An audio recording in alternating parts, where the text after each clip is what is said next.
کر رہا تھا کہ ایک آیت بھی میرے اور آپ کے ہم چاہیں تو ایک آیت سے بھی ایک اچھے مسلمان بن سکتے ہیں۔ پورے قرآن کا خلاصہ جو کچھ قرآن میں اللہ نے نازل کیا ہے، اس پورے قرآن کا خلاصہ اگر ایک سورے میں دیکھنا ہو تو وہ سورہ مبارکہ والعصر ہے۔ جی، پورے قرآن میں جو کچھ اللہ نے نازل کیا ہے اس کو اگر فہرست وار دیکھنا ہے تو وہ سورہ والعصر کی صورت میں ہم دیکھ لیں۔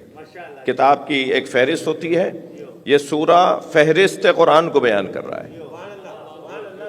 اس سورے کے اندر جو کچھ بیان ہوا ہے وہ اللہ کو پسند ہے، اللہ چاہتا ہے کہ اس کی طرف توجہ ہو، اور بہت سارے کام کرواتا اس لیے تاکہ ان میں سے کوئی ایک کام حاصل ہو جائے۔ بہت دیر سے آپ ایک عظیم شخصیت کے اوپر گفتگو سماعت فرما رہے ہیں، شخصیات کی، علماء اکرام کی، دانشوروں کی، ان کے رفقا کی، اور یقیناً یہ ان کی تجلیل و تکریم کے ساتھ ساتھ، ان کے احترام کے اظہار کے ساتھ ساتھ ہم رہ جانے والوں کے لیے ایک واعظ، ایک نصیحت، ایک تذکر ہے۔ دنیا میں سب آئے ہیں اور ان کے آنے کا مقصد بھی قرآن میں بیان ہوا ہے، لیکن کون ہیں، کتنے ہیں کہ جو اس دنیا میں آنے کے مقصد پر عمل پیرا رہنے کے بعد گئے ہوں، یا یوں کہہ لوں کہ جیسا اللہ چاہتا تھا ایسے جی کر مرے ہوں۔ قرآن مجید میں بھی اللہ مسلمان مرنے کا حکم دے رہا ہے، جو زیادہ مشکل کام ہے۔ توجہ ہے حضرات کی؟ مسلمان جینا کتنا مشکل ہے۔ جی، علامہ اقبال کہتے ہیں یہ شہادت گہے الفت میں قدم رکھنا ہے۔ لوگ آسان سمجھتے ہیں مسلمان ہونا، بہت مشکل ہے مسلمان ہونا۔ مسلمان ہونا کتنا مشکل ہے، لیکن اللہ کہہ رہا ہے سورہ مبارکہ آل عمران کی 103 نمبر کی آیت میں، وَلَا تَمُوتُنَّ إِلَّا وَأَنْتُمْ مُسْلِمُونَ، خبردار مر مت جانا، مرنا تو مسلمان مرنا۔ وہ مسلمان مرتا ہوا دیکھنا چاہتا ہے، اور جو مسلمان مر رہا ہے خود بخود وہ مسلمان رہا، وہ مسلمان جیا، وہ مسلمان زندہ رہا۔ لیکن ایک بہت بڑا پیغام اس میں یہ ہے کہ بہت سے لوگوں کا ماضی بہت اچھا ہوتا ہے، مستقبل برباد ہو جاتا ہے۔ جس کا ماضی اچھا ہو اور مستقبل برباد ہو جائے وہ بھی ناکام انسان ہے، لیکن جس کا ماضی خراب تھا اور مستقبل اچھا ہو گیا ہو وہ کامیاب انسان ہے۔ ہم نے کتنے ہی تاریخ میں لوگ دیکھے جن کا ماضی بہت اچھا تھا مگر مستقبل برباد ہو گیا، کلاہما فی النار۔ میں ایک اشارۃ عرض کر رہا ہوں، کتنے ہی لوگ دیکھیں کہ جن کا ماضی بہت اچھا رہا مگر مستقبل برباد ہو گیا، اور ہم نے ایک ہور بھی دیکھا جس کا ماضی خراب تھا مگر مستقبل اس کا حسین بن گیا۔ یہ جو دین پر، اسلام پر، مکتب پر، نظریے پر، ایمان کے ساتھ مرنا ہے، یہ بہت بڑا ہنر ہے۔ یعنی تیرا ذکر سنانے میں مزہ آتا ہے، یعنی تیرا ذکر سنانے میں مزہ آتا ہے، جلنے والے کو جلانے میں مزہ آتا ہے۔ ہمارا اصحاب پیغمبر سے کوئی بغض نہیں، مگر جو بھاگا تھا وہ تو ہم سے زیادہ سائیں میں جذبہ ہے۔ تو یہاں کیونکہ ہمارے سنی بھائی بھی تشریف فرما ہیں، یہاں ہمارے دیگر دوست بھی بیٹھے ہیں، کوئی ایسی بات ویسے بھی نہیں ہونی چاہیے جس کو لوگوں کو بلانے کے بعد ہم ان کی دل آزاری کا سبب بنے۔ تو کوشش کریں کہ مجلس کو ذرا صلوات پڑھ لیں، ذرا محمد و آل محمد۔ اس سے بلند صلوات نبی علیہ نبی، اللہم صل علی محمد و آل محمد۔ ارشد بھائی کے درجات کی بلندی کے لیے بلند تر صلوات، اللہم صل علی۔ بہت زیادہ آپ کو زحمت نہیں دینی، بہت دیر سے مجلس جاری ہے، کوشش ہے کہ آدھ پون گھنٹے میں اپنی بات کو مصائب سمیت بیان مصائب کے ساتھ مکمل کروں۔ جی، یہ سورہ والعصر قسم ہے زمانے کی، یہ وقت عصر، وقت ظہر، فجر، یہ نہار، یہ اس وقت کی قسم کھائی اللہ نے، اس کا انکار نہیں کیا جا سکتا، ظاہر قرآن کا انکار نہیں کیا جا سکتا۔ لیکن شہید مطہری نے البتہ اس تفسیر کو لکھا ہے، وہ کہتے ہیں کہ یہاں عصر سے مراد صرف عصر، ظہر اور عصر والا عصر نہیں ہے، بلکہ عصر سے مراد زمانہ ہے۔ اللہ ایک زمانے کی قسم کھا رہا ہے، ہاں عصر کی بھی قسم اللہ کھا رہا ہے، اور عصر کے وقت اور وقت کی بھی اللہ نے قسم کھائی ہے، مگر ایک زمانہ ہے کہ جو قابل قسم پروردگار بن گیا۔ وہ کون سا زمانہ ہے جو قابل قسم پروردگار بن گیا؟ جو اتنے حسین لمحات پر مشتمل ہے، جو اتنے خوبصورت لمحات پر مشتمل ہے، جس کا ایک ایک لمحہ یاد کرنا سنت کہلاتا ہو، جس کے ایک ایک لمحے کو یاد رکھنا ثواب بن جائے، ایک ایک لمحے کو دہرانا ثواب بن جائے، وہ کون سا زمانہ ہے کہ جو قابل قسم پروردگار ہے؟ وہ سرکار کی 63 برس کی زندگی ہے۔ اس لیے کہ میں 23 برس کی زندگی کے بارے میں بات نہیں کرنا، میں 23 برس کی زندگی کے بارے میں بات نہیں کر رہا۔ ہم 40 سال کے بعد نبی ہونے کے قائل نہیں ہیں۔ ہم نبی مکرم جب دنیا میں تشریف لائے ہیں تو نبی بن کر آئے ہیں۔ اور آپ سے کوئی کہے نا میرے بچے کہ سرکار تو 40 سال کے بعد نبی ہوئے، تو آپ کہہ دیجئے گا تمہیں آنے میں 40 سال دیر لگی ہے۔ سرکار ہمیشہ سے نبی تھے۔ وہ جو ظاہری حیات طیبہ ہے سرکار دو جہاں کی، وہ 63 برس کی حیات طیبہ، وہ ایک ایک لمحہ اللہ نے یاد رکھنے کا حکم دیا ہے۔ اور اللہ نے سارے 63 برس کی زندگی کو ایک لفظ میں والعصر کہہ کر یاد کیا ہے۔ ہاں، عصر سے عصر عاشورہ بھی مراد ہے، اور اگر دونوں کو لیا جائے تو دونوں میں تضاد بھی نہیں ہے، اس لیے کہ اگر پھیلاؤ تو عصر مصطفیٰ بنتا ہے، سمیٹو عصر حسین بنتا ہے، عصر عاشورہ بنتا ہے، حسین منی وانا من حسین بنتا ہے۔ سرکار دو جہاں نبی حسین سے ہیں اور حسین نبی سے ہیں، اس کو پھیلائیں اور اس کو سمیٹیں تو بات سمجھ میں آ جاتی ہے۔ تو ہمیں عصر عاشورہ کو بھی اپنے لیے رہنما قرار دینا ہے، اور عصر مصطفیٰ بھی ہمارے لیے رہنما ہے۔ اب اس عصر مصطفیٰ کے قسم کے ساتھ پروردگار عالم نے جو انسان سے محبت کا اظہار کیا ہے، ان الانسان لفی خسر، سب سے زیادہ اگر کوئی انسان سے پیار کرتا ہے تو وہ خود اس کا خالق اللہ ہے۔ حتیٰ اگر میں یوں کہہ دوں کہ انسان سے زیادہ بھی اگر کوئی کسی سے انسان سے پیار کرتا ہے تو وہ خود اللہ ہے۔ اس لیے کہ خالق کو جتنا مخلوق سے پیار ہوتا ہے نا، مخلوق اپنے آپ کو جان لے تو پھر مخلوق برباد نہ ہو۔ مخلوق کا اپنے آپ کو نہ جاننا اس کی بربادی کی ایک علامت ہے، اس کی بربادی کی ایک کہہ لیجئے مقدمہ ہے، اس کی بربادی کا ایک پیش خیمہ ہے۔ مخلوق اگر اپنے آپ کو پہچاننے لگ جائے تو پھر وہ برباد نہیں ہوگی۔ خالق ہوتا ہے جو مخلوق کو پہچانتا ہے، پھر خالق اس مخلوق کی معرفت کو اپنی معرفت کا عنوان، مولا علی کیا فرما رہے ہیں، جس نے اپنے آپ کو پہچان لیا اس نے اپنے رب کو پہچان لیا۔ تو سب سے زیادہ اگر کوئی پیار کرتا ہے انسان سے تو خود اللہ ہے انسان سے پیار کرتا ہے۔ اس کے یہ پیار کی، اس کی یہ محبت کی علامت ہے کہ وہ ان الانسان لفی خسر کہہ کر اب اسے خسران سے، نقصان سے نکالنے کا راستہ عطا کر رہا ہے۔ انسان خسران سے اور نقصان سے اگر نکل سکتا ہے تو وہ ان 4 نکاتی منصوبے کی بنیاد پر نکل سکتا ہے۔ صلوات پڑھ لیں ذرا محمد و آل محمد۔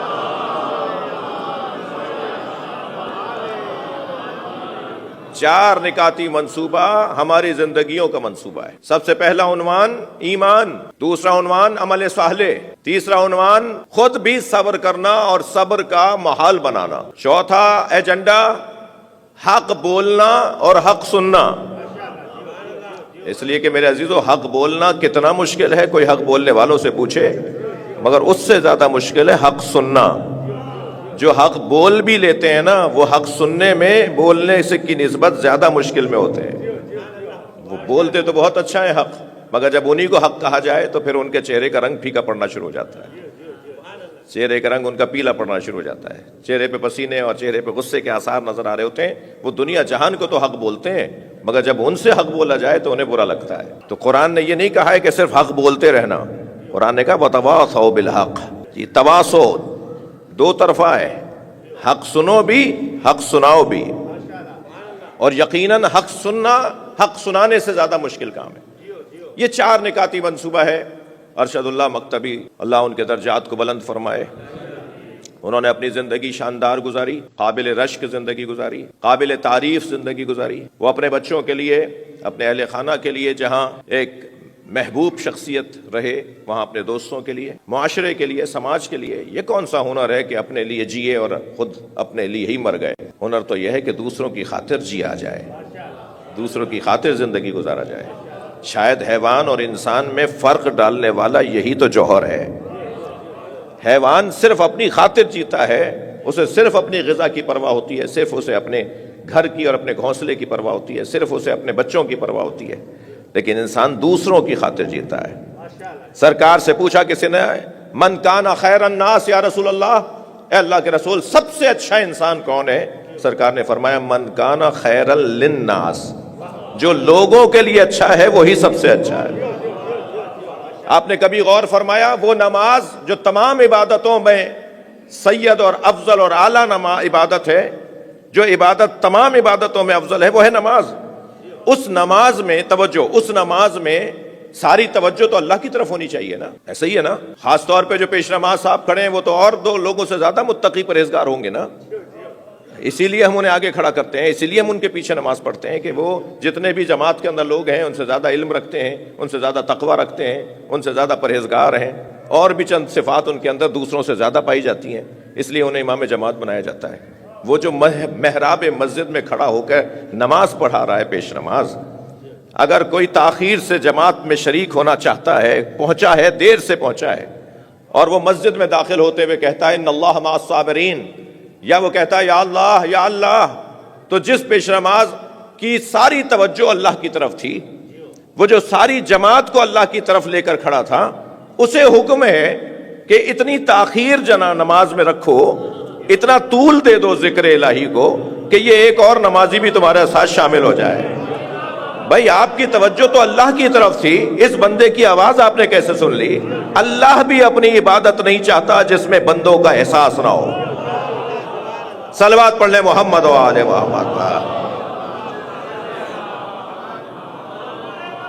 یہ دوسروں کی خاطر جینا،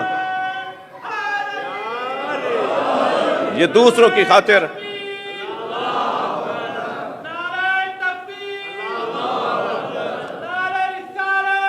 یا رسول اللہ۔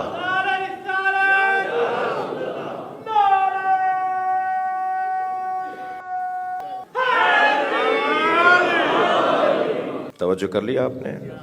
دوسروں کی خاطر جینا۔ والعصر، قسم ہے عصر مصطفیٰ کی، قسم ہے عصر عاشوراء کی، ان الانسان لفی خسر، انسان خسارے میں۔ یہ اس زمانے کی قسم کھا کر اس انسان کو اس زمانے کے ساتھ اللہ نے جوڑ دیا۔ اب تم اگر خسران سے بچنا چاہتے ہو، الا الذین آمنوا، ایمان۔ میرے عزیزو، مجھے اس سورے سے زیادہ مجھے سمجھ میں نہیں آیا کہ میں اس مجلس میں کس قرآن کی آیت پر غور کروں تو ارشد اللہ کی زندگی سے اس آیت کا کوئی تعلق بنتا ہو۔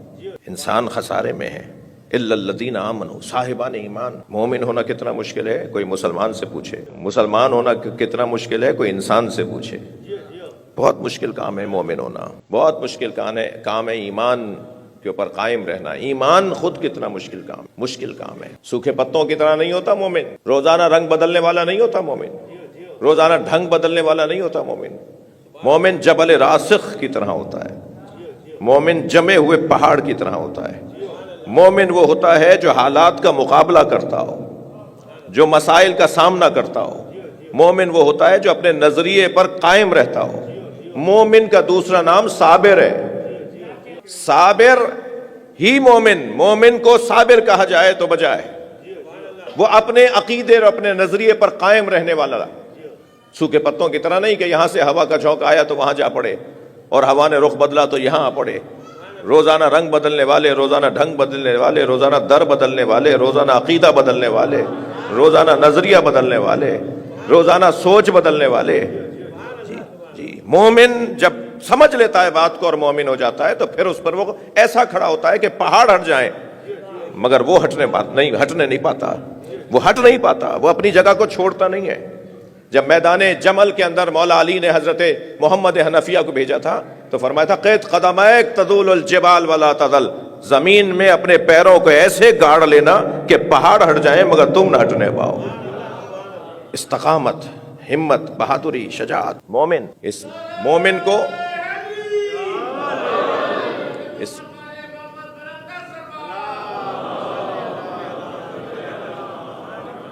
قرآن میں اللہ نے بہت ہی حسین اور بہت ہی سجے ہوئے الفاظ کے ساتھ یاد کیا ہے۔ اس مومن کو اللہ کا پسندیدہ وجود ہے جسے مومن کہا جاتا ہے، الا الذین آمنوا۔ اور پھر صرف ایمان نہیں بلکہ اس کی ایک اور کیفیت بھی ہے، وہ ہے عمل صالح۔ اور شاید عمل صالح، کیونکہ نماز، روزہ، حج، زکوٰۃ یہ ایمان کے تقاضے ہیں، یہ خود بخود ہونے والے کام ہیں، لیکن جو چیز دوسروں کی خاطر کام کرنے کا جذبہ لے کے آئے وہ ہے عمل صالح۔ یا عمل صالح کو کہا جائے کہ دوسروں کی خاطر جینے والا۔ جی لوگوں کے لیے کیا کیا؟ ناکام ہے وہ انسان جس کے اندر یہ چار چیزیں کمزور ہیں۔ توجہ، کامیاب ہے وہ شخصیت، بلکہ شخصیت کہلائے گی اگر کسی کے اندر یہ چار چیزیں بھرپور ہیں۔ سب سے پہلا عنوان دیکھا جائے گا اس کا، اس کے رب کے ساتھ کتنا گہرا تعلق ہے۔ سارے جہان کے لیے اس کے پاس وقت ہو، مگر اپنے اللہ کے لیے اس کے پاس ٹائم ہی نہ ہو، یہ ناکام انسان ہے، یہ کوئی شخصیت نہیں ہے، اس کی کوئی حیثیت نہیں ہے۔ یہ ممکن ہے کہ شان بان اٹھ بیٹھ کے اور گھر بار اور جاہ و حشم اور حشم و قدم کی وجہ سے شاید کوئی کچھ کہلاتا ہو، مگر اس کی کوئی حیثیت نہیں ہے۔ یہ سب کے لیے تو وقت نکالتا ہے، مگر 2 رکعت کا ٹائم اس کے پاس نہیں ہے، یہ ناکام انسان ہے۔ جسے اپنے اللہ کو یاد کرنے کے لیے وقت نہ ہو، جسے اپنے اللہ سے بات کرنے کا وقت نہ ہو، جس کے پاس اتنا بھی وقت نہ ہو کہ وہ روزانہ اپنی حاضری اللہ کی بارگاہ میں دیتا ہو، یہ انسان ناکام انسان ہے۔ دوسرا شخصیت، سب سے بڑا اس سے بڑا تارا خدا کے لیے کیا، لوگ تو لبے کہتے پروردگار کو، پروردگار نعرہ حیدری۔ اصل میں یہ مجمع آپ کے مزاج کا نہیں ہے، اس لیے اچھا جواب بھی نہیں دے گا، یہ تو آپ کے اشعار ضائع جائیں گے۔ ایک صلوات پڑھیں ذرا محمد و آل محمد کی۔ جلدی عرض کر رہا ہوں کہ ایک عنوان کہ اس کا اس کے رب کے ساتھ کتنا گہرا تعلق۔ دوسرا عنوان دیکھا جائے، توجہ چاہوں گا، دیکھا جائے وہ دشمنوں کے ساتھ کیسا ہے۔ بہت بڑے بڑے آدمی کھل کے سامنے آ جاتے ہیں جب دشمنوں کا سامنا انہیں ہوتا ہے۔ انسان کا قد پتہ چل جاتا ہے جب ان کے مخالفوں سے ان کا سامنا پڑتا ہے۔ انسان کی شخصیت باہر نکل کر کھڑی ہو جاتی ہے جب دشمنوں سے ان کے معاملات کو دیکھا جا رہا ہوتا ہے۔ دشمنوں کے ساتھ دشمنوں کی طرح مقابلہ کرنا یہ ناکامی ہے۔ دشمنوں کے ساتھ دشمنوں کی طرح مقابلہ کرنا یہ ناکامی ہے۔ وہ ان کا طریقہ ہے، اس مومن کا طریقہ کچھ اور ہوگا، اس کا انداز کچھ اور ہوگا۔ وہی فارمولہ جو مولا علی نے دیا ہے، لولا الدین والتقی لکنت ادھل عرب، اگر دین و تقوی نہ ہوتا تو مجھ علی سے زیادہ کوئی چالیں نہیں جانتا۔ مگر مجھے بتائیے چالیں چلنے والا آج کہاں ہے، اور ایمان پر عمل کرنے والا علی کہاں نہیں ہے؟ دشمن کے ساتھ کیسا مقابلہ ہونا ہے، اپنے مخالفوں کے ساتھ کیسا برتاؤ کرنا ہے، یہ انسان کی شخصیت کو ایک مرتبہ حقیقی شخصیت کو کھول کے دکھاتا ہے۔ تیسرا عنوان دیکھا جائے، یہ گھر والوں کے ساتھ کیسے ہیں۔ بڑے لوگ ملیں گے آپ کو کہ دنیا جہان کے لیے ان کا اخلاق اچھا ہے، مگر گھر میں داخل ہوتے ہیں تو ایسا لگتا ہے جیسے کوئی جلاد آ گیا ہو، جیسے کوئی خونخوار آ گیا ہو، جیسے کوئی قصائی گھر میں آ گیا ہو۔ بیگم صاحبہ آوازیں لگا رہی ہوتی ہیں، ذرا چپ ہو جاؤ، خاموش ہو جاؤ، ابا آ گئے، ابا آیا ہے یا جلاد آیا ہے۔ اس کے گھر میں آنے پر تو خوشی ہونی چاہیے تھی۔ لوگوں کے ساتھ اخلاق اچھا ہو، جہان بھر کے ساتھ اخلاق اچھا ہو، اور گھر والوں کے ساتھ اخلاقیات اچھے نہ ہو، یہ انسان ناکام انسان، یہ ناکام انسان۔ اور چوتھا عنوان میرے عزیزو، جس کی خاطر میں نے 3 عنوان بھی آپ کو سنا دیے، چوتھا عنوان ہے اپنے بعد کے لیے کیا چھوڑ کر گیا ہے۔ یہ کیا صرف اپنے زمانے کے لیے جیتا تھا یا نہیں، یہ آخر تک بھی سوچتا تھا، آگے تک بھی سوچتا تھا۔ یہ دوسروں کے لیے ایسے کام کر کے گیا کہ وہ کام باقی رہیں گے اور وہ کام اسے زندہ رکھیں گے۔ جی، تاسیسات، مؤسسات، اداروں کی تشکیل، اداروں کی تعمیر، اداروں کا قیام، یہ بہت بڑا کام ہے، یہ صدقہ جاریہ ہے۔ ادارے رہتے ہیں، افراد چلے جاتے ہیں، کتنے بڑی تعداد میں آپ کو ایسے منظر نظر آئیں گے کہ لوگ ان اداروں کی بنیاد پر ایک خاص انداز سے بادشاہت اور چودراہٹ کرتے رہے، مگر بھولتے تھے اس بات کو کہ بھائی تم چلے جاؤ گے یہ ادارہ رہے گا، اور وہ چلے گئے۔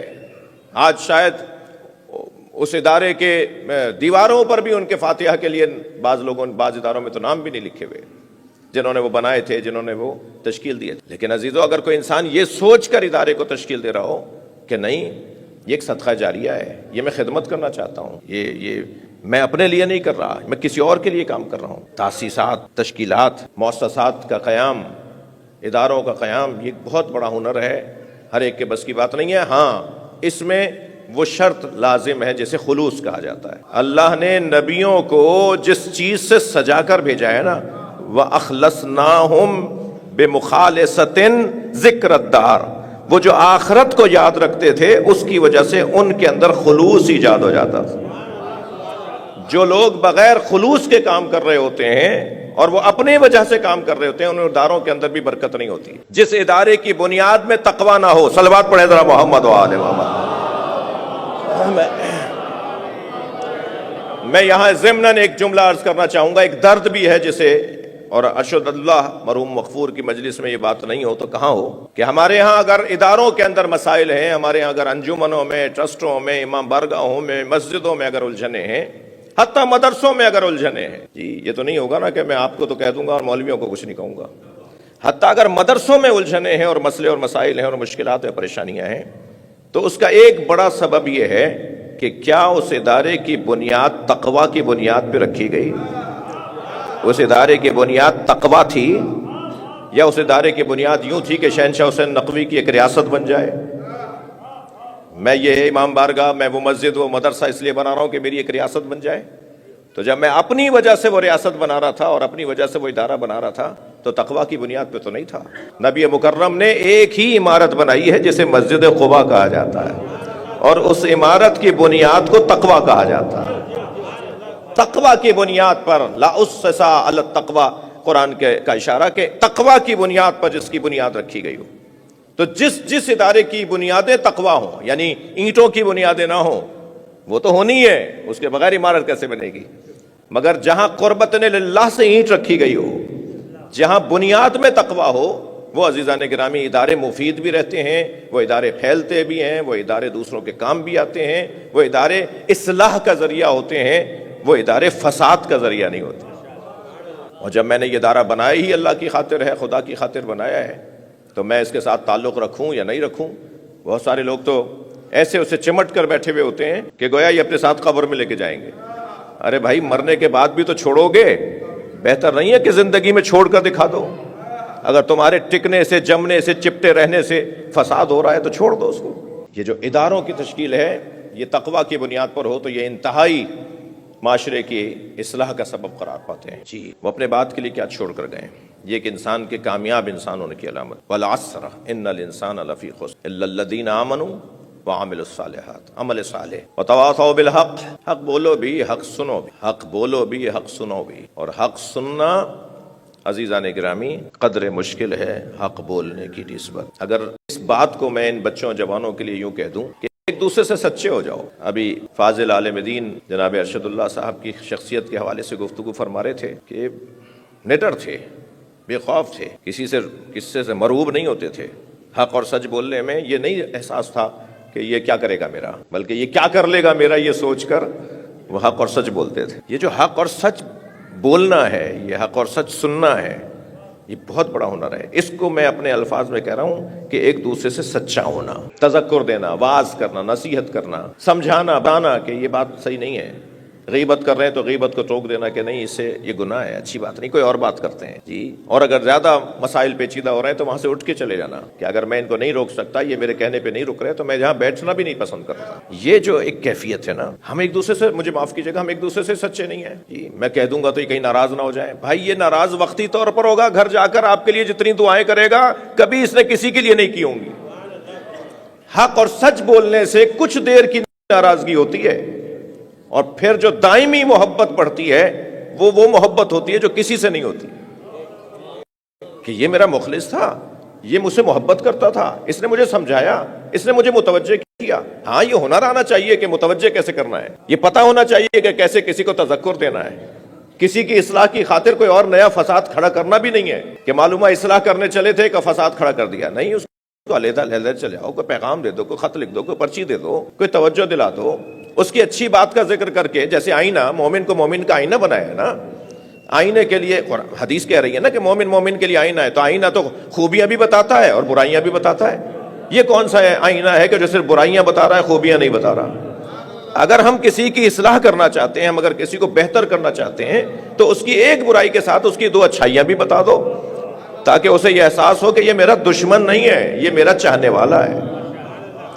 یہ وتواصوا بالحق ایک شخصیت کی مجلس ترحیم ہے۔ اللہ ان کی ان تمام خوبیوں کو جن کا ذکر کیا گیا، جو کچھ میں بھی جانتا ہوں، میری بھی کوئی 20 سال سے تو تقریباً ملاقاتیں تھیں کورنگی کے علاقوں میں، خاص طور پہ لانڈی بابر مارکیٹ کی مسجد، اور پھر اس کے بعد اس سے متصل اور مساجد، پھر اندرون سندھ کے کام، اور پھر چند مرتبہ ملاقاتیں رہیں سفروں میں، اور پھر شاید 2 سفر ہمارے ساتھ میں نے ان کے ساتھ کیے، ان کے گھر بھی حاضر رہا، اور اچھی ملاقاتیں اور یادگار، یعنی مل کر جس سے مل کر اپنائیت کا احساس ہو، جس سے مل کر چین اور سکون نصیب ہو، ایسے افراد میں ایک فرق وتواصوا بالحق، اور پھر وتواصوا بالصبر، صبر۔ عزیزو، صابر کو اگر میں لفظوں کو تبدیل کر کے کہوں، صابر جس کو پھر قرآن مجید میں اللہ نے وہ جنت میں اس کو جنت دی جائے گی تو پھر جنت میں اس کو سلام کیا جائے، سلام علیکم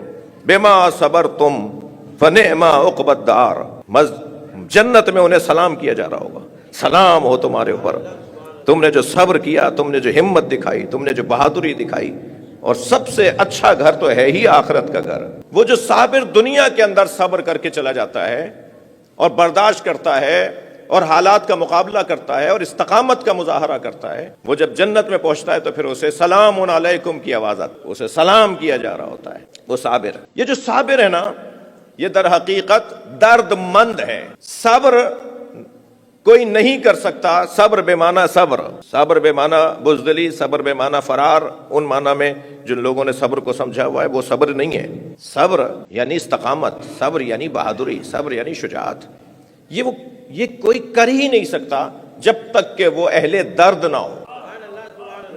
یہ جس شخصیت کی مجلس ترہیم ہے، اس کی ایک روشن اور بارز صفت اہل درد ہونا ہے۔ اگر میری باڈی میں درد کی کیفیت ختم ہو جائے تو میں اپنا بڑا نقصان کر بیٹھوں گا اور اپنا علاج نہیں کر سکوں گا۔ درد ایک اللہ کی نعمت ہے، جیسے بدن کے لیے درد اللہ کی نعمت ہے، ایسے ہی معاشرے کے لیے معاشرے کا درد اللہ کی ایک نعمت ہے۔ یہ جن کے پاس معاشرے کا درد نہیں ہے، لوگوں کا درد نہیں ہے، حالات کا درد نہیں ہے، مسائل کا درد نہیں ہے، وہ مردہ وجود ہے۔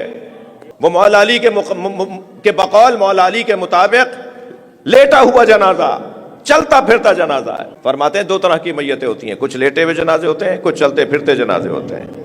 وہ جو گھومتا پھرتا نظر آ رہا ہے، مولا فرما رہے ہیں ضروری نہیں ہے کہ وہ زندہ ہے۔ بعض لوگوں کا ضمیر مر گیا ہے، وہ مردہ ہے، احساس مر گیا ہے، وہ مردہ ہے۔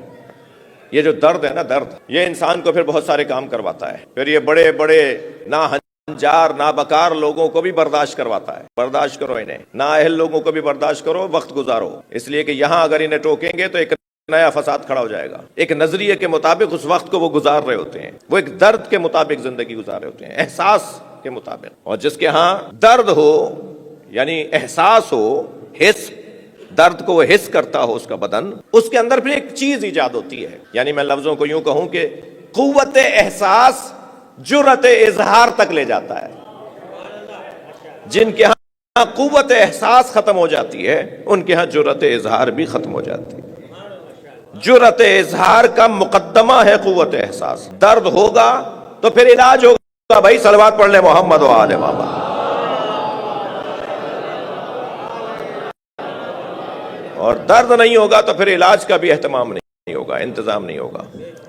اور کبھی تو میرے بدن سے متعلق درد اور احساس اور درد اور علاج کا عنوان اور گفتگو ہوگی، اور کبھی معاشرے کے درد اور معاشرے کے علاج کے بارے میں بات ہوگی۔ آج جدید نظام طبابت کے اندر، آج دور جدید کے اندر طب اور میڈیکل کی دنیا کے لوگ کہتے ہیں کہ انہوں نے بڑا کارنامہ کیا ہے، بہت زیادہ وہ ترقی یافتہ ہو گئے، طب زیادہ ترقی پا گئی ہے، میڈیکل کی دنیا نے آج بہت کچھ کامیابیوں کے مراحل کو طے کر کے ایک بہت اچھی منزل اور ایک بہت اچھے مرحلے میں خود کو پہنچایا ہے۔ کیوں؟ ان کے ہاں ایک کیفیت ہے، وہ ہے تشخیص مرض اور علاج مرض کی۔ جتنی مشینیں انہوں نے بڑھائی ہیں، جتنا انہوں نے ٹیکنالوجی بڑھائی ہے، جتنے انہوں نے لیب بڑھائے ہیں، اتنا کہہ رہے ہیں کہ جدید طب ہے، طب نے ترقی کی ہے۔ آج ہر چیز کے اندر کی چیزیں جاننے کے لیے باڈی کے اندر اعتدال سے متعلق تشخیص کا کام آج جدید ترین ہو گیا ہے۔ یعنی تشخیص مرض کا ڈاکٹر علیحدہ ہوتا ہے، توجہ ہے حضرات کی، اور علاج مرض کا ڈاکٹر علیحدہ ہوتا ہے۔ ایک ڈاکٹر صاحب، ایک ڈاکٹر کا کام ہوتا ہے کہ وہ یہ طے کرے کہ باڈی میں کیا چیز کیا گزر رہی ہے، کیا چیز کم ہے، کیا چیز زیادہ ہے، کہاں کیا مسئلہ ہے۔ پھر اس رپورٹ کو لے جاتے ہیں ایک اور ڈاکٹر کے پاس، اور وہ طے کرتا ہے کہ تمہیں کیا دوا کھانی ہے اور تمہارا کیا علاج ہونا ہے۔ یعنی تشخیص مرض کا ڈاکٹر علیحدہ اور علاج مرض کا ڈاکٹر اور طبیب علیحدہ۔ اللہ نے 1400 سال سے یہی کام کیا ہے۔ انبیاء کرام کو تشخیص کے لیے بھی بھیجا ہے، علاج کے لیے بھیجا ہے۔ اور اگر حسنین علیہم السلام کے بارے میں بات کریں تو نبی نے فرمایا ہما امامان قاما او قعدا، میرے یہ دونوں بیٹے امام ہیں، دونوں کھڑے ہوں یا دونوں بیٹھے ہوں۔ یہ ترجمہ نہیں ہوگا کہ ایک کھڑا ہو اور ایک بیٹھا ہو، تسنیہ کا صیغہ ہے، قاما دونوں کھڑے ہوں، قعدا دونوں بیٹھے ہوں، اور دونوں کھڑے بھی ہوئے ہیں، دونوں بیٹھے بھی ہیں، دونوں نے صلح بھی کی ہے اور دونوں نے جہاد بھی کیا ہے۔ یہ مزاجوں کا مسئلہ نہیں تھا، یہ پابند مزاج نہیں ہے، یہ پابند مشیت ہے۔ اللہ کیا چاہتا ہے؟ کھڑا ہونا چاہتا ہے، ہم کھڑے ہو جائیں گے، قیام کریں گے۔ اللہ چاہتا ہے خاموش ہو جاؤ کچھ عرصے کے لیے، ہم خاموش ہو جائیں گے۔ ہم اللہ کی مشیت کے مطابق زندگی گزار رہے ہیں۔ ان دونوں شہزادوں نے امت کا علاج کیا ہے، توجہ چاہوں گا۔ ایک بھائی نے صلح کر کے تشخیص مرض کا کام کیا اور ایک نے کربلا بسا کے علاج مرض کا کام کیا ہے۔ ایک بھائی نے بتایا کہ امت کو سب سے بڑی بیماری لاحق ہے اور اس بیماری کو غفلت کہتے ہیں، اور دوسرے بھائی نے اس غفلت کی بیماری سے نکالنے کے لیے کربلا کو بسا لیا۔ اب قیامت تک کربلا دہراتے رہو تاکہ امت غفلت سے نکلتی رہے۔ صلوات پڑھ لیں محمد و آل محمد۔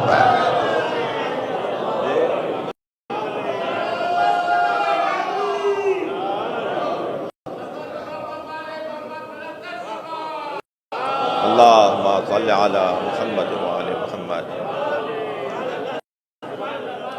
لہٰذا ہم ارشد اللہ مکتبی کے ایصال ثواب میں جمع ہوئے ہیں تو بغیر امام حسین کے یہ ایصال ثواب کا تصور نہیں ہے۔ میں چھوڑ کر دکھا دو، اگر تمہارے ٹکنے سے، جمنے سے، چپٹے رہنے سے فساد ہو رہا ہے تو چھوڑ دو اس کو۔ یہ جو اداروں کی تشکیل ہے یہ تقویٰ کی بنیاد پر ہو تو یہ انتہائی معاشرے کی اصلاح کا سبب قرار پاتے ہیں۔ جی وہ اپنے بات کے لیے کیا چھوڑ کر گئے؟